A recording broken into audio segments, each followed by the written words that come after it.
Hello there. Recently, my wife and I watched all the Jurassic Park movies to get ready for Jurassic World Rebirth. It was fantastic to rewatch one of my all-time favorite movie franchises. That is until we got to Jurassic World Dominion. I'll never forget leaving the theater on opening weekend of that film, just feeling confused and angry about what we got after such great build-up from the previous movie. That was my only time ever seeing the film until I watched it again with my wife, and it was just as disappointing as the first time, and it made me just as upset. As a huge Jurassic Park fan, and as a huge movie fan in general, Jurassic World Dominion will forever remain as a very scarring moment of my life. After experiencing that movie again, it got me thinking. Wouldn't it be great to feel disappointment for a second time again?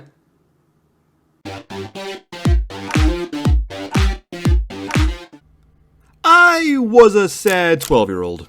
That was my age when Sonic games really started to go downhill for me, and unfortunately made me question my love and interest for the franchise.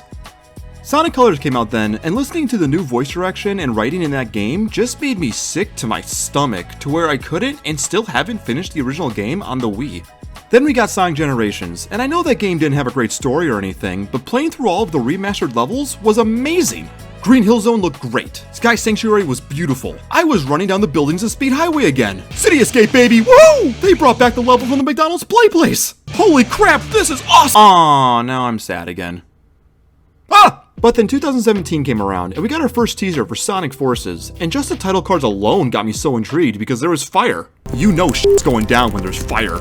We then saw the massive scale of the Eggbots. California was up in flames once again. And look at Sonic! He's pissed! He's upset! He's so serious! And what? The teases just kept getting better. Why is Classic Sonic back? We get to make our own character to team up with Sonic?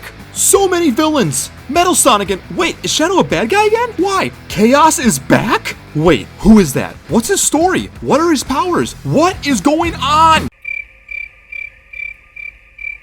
Hooters? After learning later on that this would be a game where Eggman actually wins and you gotta restore the world back to peace, whew, I could not wait to get my hands on Sonic Forces. I bought the game later that year, played it, beat it, and I'll even admit, 100%ed it, because I was very interested to see and unlock all the different outfit pieces for the avatar. And also, I mean, when you know how much there's to do in this game, well, if you got a fun-sized Snickers and you eat half of it, it's kinda dumb to throw the rest away, may as well just finish it. And after all of that, I turned off my Switch, and I said, well that sucked. And it's been sitting next to my copy of NBA 2K19 ever since, collecting dust. Don't ask me why I bought an NBA 2K game for the Switch, okay? Sonic Forces is a game that I knew I wanted to replay again someday and make a video on, and because of recent events, now seemed like a good time as any. But I also knew that I would have to approach it from a different angle than just doing a regular overview of the whole game, because if I did that, I would pretty much just say the exact same things that every other YouTuber has said about Sonic Forces, and would end up creating a video that looked like this. Here's my review of Sonic Forces.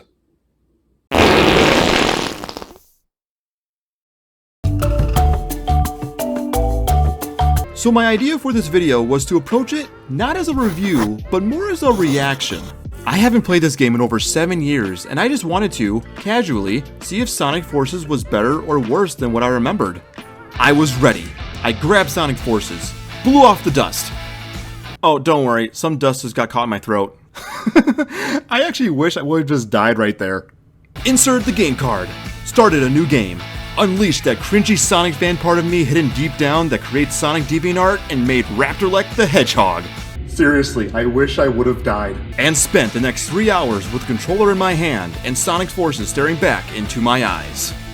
I did it. I beat Sonic Forces for a second time, and what do I have to say?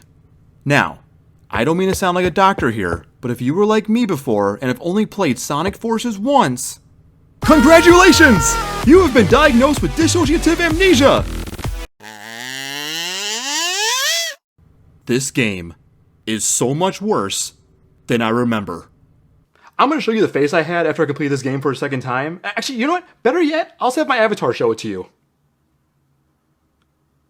Yep. What I remembered being awful in Sonic Forces is, surprise surprise, still awful. Starting with the physics. Running down a giant slope should gain you some crazy momentum for getting up okay. The jumping felt too loose or too restricted, okay. And when the jumping is like that, it can be tough to land exactly where you want, okay, I hit the spring, but whatever. But there were also other physics that I don't remember being that bad, okay, I get it. Turning around in general felt stiff in open areas, and sometimes it was hard to lock onto an enemy to homing attack them, even when I had given myself space. Boost and spin dash may have been the only physical movements that felt good in this game, which is not the greatest compliment in the world. Speaking of feeling good, that was the opposite of how I was feeling while playing this game. Emotionally. After about 2 hours of playing, I was getting close to the end, and I actually felt bad. I felt like I was just rushing through the game so I can get to writing my script, and I had to keep telling myself to just take my time and to take my playthrough nice and slow. Just take it all in. But then I realized, I'm not rushing through the game. The game is actually just this freaking short. Yes, almost all the levels take you a minute and a half to complete. We all knew that. But I forgot about the lack of content in these levels, which added on to the game feeling short. Most of the levels, like you remember, are just hold boost and you're done. But one level is going down 2 water slides, and you're done. Another one is destroying a giant egg bot with one button, then a quick battle against Metal Sonic, and you're done. Stage 29, the final level before the final boss. It's not something as difficult as Eggman Land or an epic hero and villain team up, but instead it's just dodging some lasers, destroying 3 containers, and you're done! Oh man, I'm so done. The null space level is notorious for being a tease to a new and unique sounding level, only for Sonic and the Avatar to double boost out of there right away. But it's the conversation that Sonic has with Knuckles afterwards that really just tells it how it is. What happened, Sonic? You two just up and disappeared. Nothing happened. Literally. Preach! There are various QuickTime events that occur in the levels, and while they mostly do add some pretty cool cinematic moments, I almost wish they were never in the game to possibly create more time and space for the main gameplay to make the levels feel. Together we can show the world what we can do. You are next to me and I'm next to you. Push me on through until the battle. All of the bad stuff that Sonic Forces is known for is still just as bad as I remembered, maybe even worse. But there were some other details this time around that I don't remember being that bad, but were pretty baffling. One of those being the transitions. The transitions were very... Penis! Yeah, that. I'll show you one right now. Have we met before? Sonic! Tails! I did not edit that. That fade to black just abruptly happens after Tails meets the Avatar. It's been generations since I seen you. Here's another one. Your pathetic lives are over.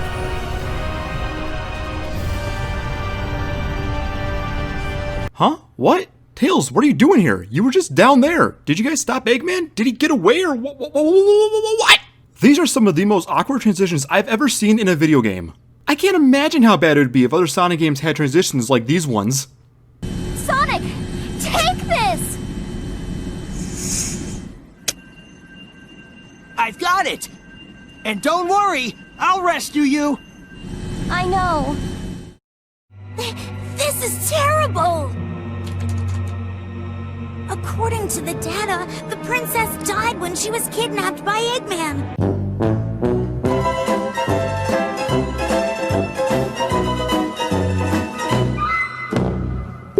Speaking of transitions, I guess now we can talk about these. Rouge! It's about time. How's Sonic doing? We've been trying to reach you concerning your car's extended warranty. I'm not gonna lie, I do remember these dialogue sections between the levels being pretty dumb because this is what you get from handheld console games. But they honestly kinda grew on me this time around. Sonic Forces is all about being at war, so the way that the dialogue is displayed sorta gives off walkie-talkie vibes. I can definitely see a character's dialogue being portrayed like this in any kind of war video game. Sonic, I got nukes inbound! That is until I realized that most of these conversations are actually the characters standing right next to each other and not talking over some kind of communication device, and then it felt dumb and lazy again. At least they sort of work for when the characters are talking to Sonic or the Avatar during the levels, but it's hard to focus on what they're saying because you're trying to concentrate and turn around the corner. Okay now, the characters. Let's just take a few moments to talk about them because, wow. Listening to these characters' words, watching their actions, witnessing their decisions, they all give off this specific vibe, and that vibe being, who cares? Now this is all due to the writing, and I know, this is mid to late 2010 Sonic, so the bar for bad writing is pretty low. Hey, where are you going? To find Baldy McNosehair, of course. I'm totally calling him McNosehair. Okay, actually, there's no bar at all. Individually, I think some characters were written somewhat decently, like Knuckles as the commander of the team, Espio was solid, Omega was fine for the 30 seconds he was in this game, but there were moments when it seemed like the characters weren't treating the situation seriously. I mean, there's a freaking sun that's about to destroy the world, and Shadow's just smirking. Team Chaotix is just blankly staring into the sky. Yeah, I know, the world exploding is scary, but we're just a bunch of chill guys, you know? Some characters individually, though, just humored me, confused me, or just pissed me off. So here we go! Silver! In the beginning of the game, when everyone has hope that Sonic may still be alive, Silver tells everyone that they have to be a realist and accept that Sonic is gone, but he says it so casually, like he knows that now is his chance. Sonic has been taking all of the highlights for himself, while Silver sits on the bench. This is his time to shine. This is his moment. Dr. Eggman and Infinite. The game just tells you that Dr. Eggman rebuilt the Death Egg and created the Phantom Ruby, and that Infinite is just a character now. Like when, and how, and how? Also, Dr. Eggman and Infinite meet up in the open a lot in this game. You know, you could be all secretive up in your rebuilt space station, but nah, the smell of freshly cut grass is just too nice. Speaking of the Death Egg, I never noticed until now that there were other prisoners with Sonic during the Zavok boss fight, and it's hilarious knowing that Sonic just ditches all of them. Alright Sonic, yeah, let's go, you got this man, woohoo, go Sonic, you're the best!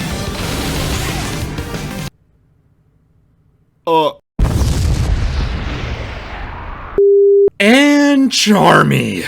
He wasn't in this game much, but man did he piss me off. When he first meets the Avatar, he's just not impressed for some reason and says that they don't look like much. Like, what gives you the right? Thank goodness though that Knuckles calls him out. Neither do you, Charmy, but I still managed to find a use for your pointy butt. I'm going to be honest though, I like how the conversation went in my head way better. What the hell is this weak kid gonna do? Hey Charmy, how about you go f yourself? Anyways, here's a gun. Then after that, Charmy defends the Avatar with one of the dumbest lines I've ever heard. You sure about this? The kid was shaking like a leaf the whole time we were at the Death Egg. That's because it's cold in space. The factory is nice and warm. You. And then, Tails and Classic Sonic. Oh, I love his face here. This is the face of realizing that you're stuck. His mom ran to her friend at the grocery store, and he's just waiting for the conversation to be over. And then he continues to have this look in the dialogue sections. My man just wants to go back to Mania. If you remember, Classic Sonic and Tails were some of the biggest head scratchers when Sonic Forces came out. This was because Classic Sonic felt shoehorned into the story, and there was no character development for Tails, actually making it look like his development from the past didn't stay or expand. However, to my surprise, I realized that this time around that both these cases weren't true. Classic Sonic does have a significant purpose, and Tails does develop as a character. It was shocking to figure out. It was right in front of us this whole time. Classic Sonic's purpose in Sonic Forces was to do all Tails' dirty work, because Tails developed into an asshole. They say that Tails cares, but I don't think he does. In the beginning, Sonic gets his butt kicked, and Tails goes, "Aw man, better get out my leapfrog for this one." Sonic is knocked out, losing consciousness, and Tails is like, "Ah, you good, man?" And then every time someone asks Tails to do something, he just drags Classic Sonic along to do the job for him. "Hey Tails, can you go to the chemical plant and find Eggman's database?" "Sure thing, Sonic. I'll take the other Sonic with me." "There are chemicals in my eyes!" And of course, when everything is done and Classic Sonic fades away, Tails starts to cry about it, and modern Sonic, his Sonic, goes over to comfort him. And you know he's thinking, "Bro, what the hell, I'm right here." At this point, I was at the end of the game, and shadows of sadness within your stare. Okay, I'm sorry, but a final battle that was this slow and this clunky looking does not deserve a song like this. You know what kind of ending does deserve a song like this? Any other ending. Your dad changing out a light bulb, your mom saving money at the grocery store with coupons, and yes, she is still talking to her friend. You could witness any of those things happen and then hear this song and you would go, "Yep, that's what it's all about." Getting back to the main menu, I saw episode Shadow and decided to also give that another shot. And maybe I was feeling a little bit more optimistic about this one because we just had the amazing year of Shadow. To get scripture in the first person coming from Shadow was super cool, and hearing the remixes of Shadow the Hedgehog music got me pumped. I was so ready to play as Shadow until I actually started playing, and I remembered that he is no different than playing as Sonic. The levels are still short, and there are only 3 of them, and the only exciting part about Episode Shadow is the one and only fully animated cutscene we get that pretty much goes like this. I am better than you. No, you're not. I finished the story. I completed Episode Shadow. I was done. Until I remembered, oh, Supersonic. I forgot you can play as him. You know what? Why not? Let's give him a try. Maybe this will be a fun new experience. Oh, okay. Well, I thought Supersonic could fly, but screw me, I guess. So, yeah. Sonic Forces still sucks. And it's a real bummer because before, I thought Sonic Forces possibly getting a remaster down the road would be beneficial for the game, but now, I just don't see that being the case. Tweaking details here and there for a remaster won't fix the overall problems the game has. Sonic Forces should be a game Sega leaves behind and never touches again. However, some ideas they had for Sonic Forces should be explored again because there are a few concepts that I still really do enjoy. The environments for the stages were awesome, with Mystic Jungle having a great contrast between a dark forest and bright casino lights, and Chemical Plant feeling cold and abandoned. The accessories for the avatar contain a lot of great choices for a great customization feature. A villain with the power to alter reality is sick, and the final thing, the plot. I've always wanted a Sonic game where the story starts with Eggman winning and you have to restore the world. They've done stories like that before, but nothing to the extreme of Sonic Forces. I honestly wouldn't mind if sometime in the future, we did get another Sonic game that starts out similar to Sonic Forces, but would then obviously have a different overall story and finale. Will I ever play Sonic Forces again? I don't want to, but I can't say that I won't. All I do know is that if I ever do play Sonic Forces again, it will be one of the rare moments where the third time won't be the charm. Playing Sonic Forces again after so many years unfortunately did not influence my first impressions to change, but I want to hear from you guys. When you played Sonic Forces for a second time, did you also find it to be worse? Did you find it to be better? Or did your opinions remain the same? Let me know in the comments down below, and I will see you guys next time.